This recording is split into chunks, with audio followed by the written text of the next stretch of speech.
Hi, and welcome to the Blueshirts Corner. So the Rangers, it's been rumored all day that they were going to be signing Daniel Paille, and it's now official. Daniel Paille has signed with the New York Rangers on a two-way deal worth $100,000 playing in the AHL and $575,000 playing in the NHL. So it's a little bit of a cap-friendly signing, but I really don't understand. I'm scratching my head at this point. Like, how is this going to fix the problems of this team right now? I mean, we clearly, our biggest issues right now, it's our defense. Starting with Dan Girardi. I mean, this guy consistently making mistakes. His gap coverage, it drives me nuts. I mean, the fact that Dan Girardi could set up Alexander Ovechkin for a goal and still remain in the lineup. I don't know when Alain Vigneault is just going to finally get fired for somebody to come in and fix the problems of this team. And that starts with playing the guys that are playing the best right now. A guy like Dylan McIlrath that sit in the press box is just stupidity of the intelligence. I feel like a guy like Dylan McIlrath is better than Dan Girardi any day of the season, and he'll still remain in the press box. And the only time we'll ever see a guy like Dylan McIlrath get a shot at playing, it's either with an injury or when Dan Boyle looks like he needs to sit out to get some rest. The guy is old.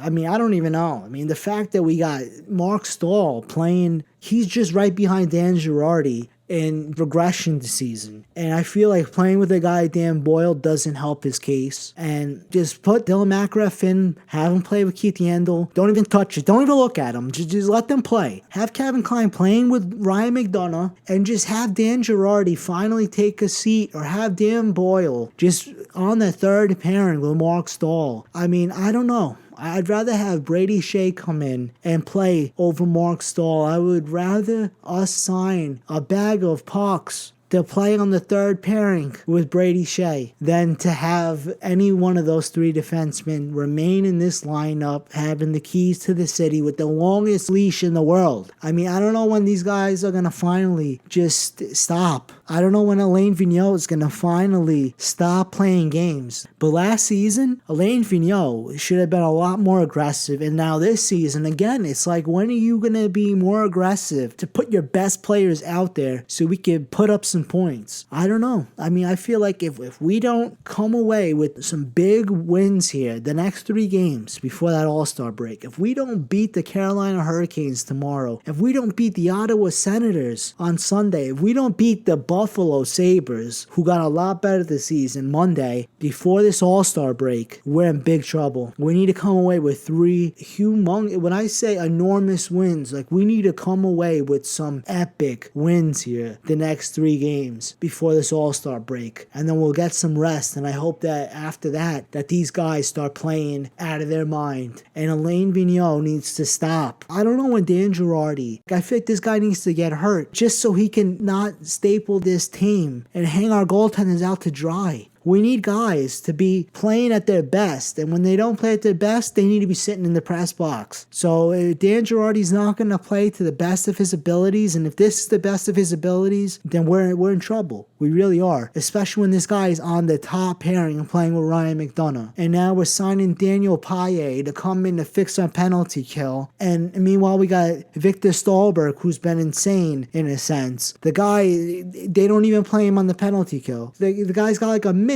the whole season playing on the penalty kill. And Victor Stahlberg is supposed to be a really good penalty killer. I mean, why is he only playing a minute of killing off a penalty? That's insane, the whole season. But Tanner Glass will get the keys to the city. Now we have Daniel Paille.